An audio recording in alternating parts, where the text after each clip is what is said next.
evening, ladies and gentlemen, and welcome to the lair of the film Exorcist. Tonight we will be reviewing Star Wars Episode 7, The Force Awakens, which came out in 2015 and follows the story of a scavenger named Rey and an ex-stormtrooper named Finn as they go on an adventure to deliver the final piece of the map that leads to Luke Skywalker and finally stop the First Order. The crew consists of J.J. Abrams as director, produced by Kathleen Kennedy and J.J. Abrams and Brian Burke. Written by Lawrence Kasdan, J.J. Abrams, and Michael Arnett. Music by John Williams. Cinematography by Dan Mindell. Edited by Marianne Brandon and Mary Jo Marquis. The cast consists of Harrison Ford as Han Solo, Mark Hamill as Luke Skywalker, Carrie Fisher as General Leia Organa, Adam Driver as Kylo Ren, also known for the role of Officer Ronald Peterson in The Dead Don't Die, Daisy Ridley as Rey, also known for Cottontail in Peter Rabbit, John Boyega as Finn, also known for Jake Pentecost in Pacific Rim Uprising, Oscar Isaac as Poe Dameron, also known for Ensaba Near, aka Apocalypse in X-Men Apocalypse, and Miguel O'Hare, aka Spider-Man 2099 in Spider-Man Into the Spider-Verse. Lupita Nyong'o is Maz Kanata, also known for Raksha in The Jungle Book and Nakia in Black Panther. Andy Serkis is Supreme Leader Snoke, also known for Gollum, Smeagol in the Lord of the Rings franchise, Caesar in The Rise of Planet of the Apes series, and Ulysses Klaue in the MCU. Donald Gleason as General Hux, also known for Bill Weasley in Harry Potter and the Deathly Hallows, Part 1 and Part 2.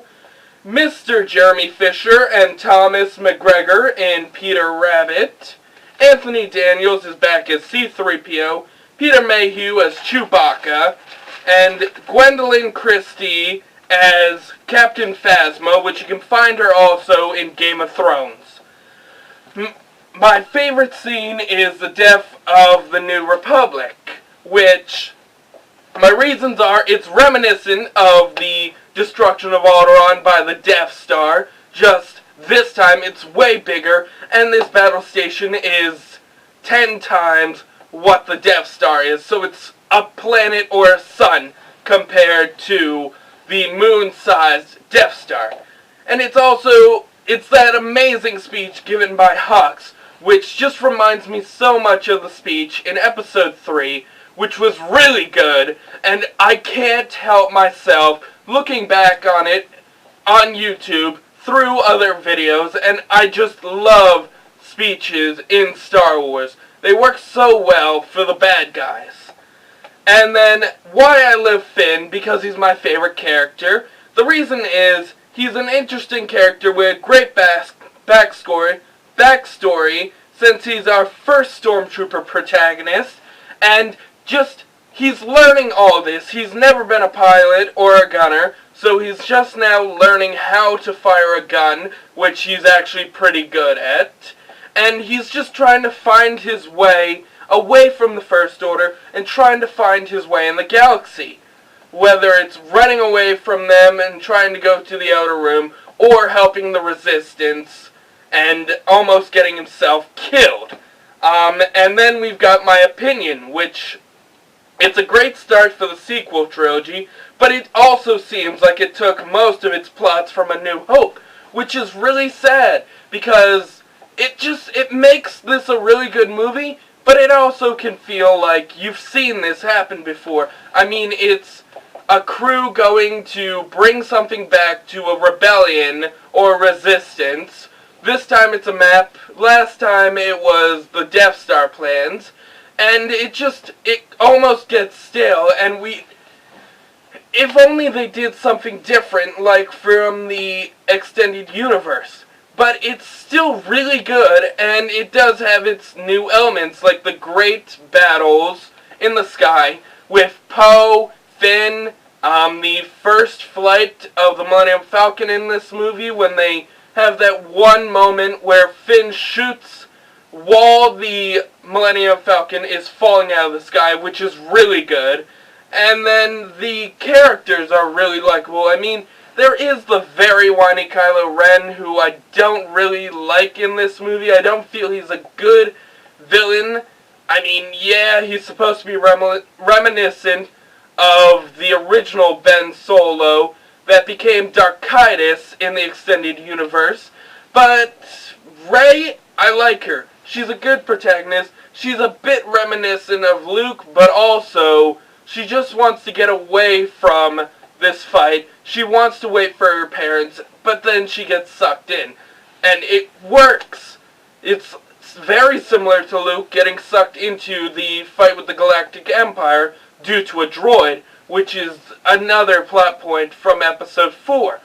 But also we've got Han Solo back, gratefully, as an old Han Solo who's given up on the world. He'd rather just go back to what he was doing. He left his family, and now he's gotten sucked back in, and now he's dead.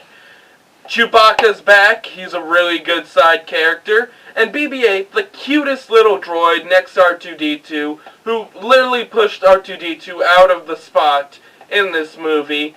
Basically, he's a very cute droid and an interesting design. And just none of this can ruin it, not even Kylo Ren and how annoying he is, or the dumb extra plot lines that came from Episode 4 that basically make up this whole movie. But, so yeah, I'm giving it an 8.7, especially since the plot lines in Kylo Ren, but it's still a really good movie, but it can never compete with Empire Strikes Back, Solo, or Episode 3. So yeah, this has been our review. Go check out Little Dust Prince, someone who's really been helpful so far, trying to help me make my new mask for this channel, just to switch it up. I will leave him down in the links. And just have a great night. We'll see you next week for The Last Jedi. So, good night, goodbye, and we'll see you next week. And may the Force be with you, always.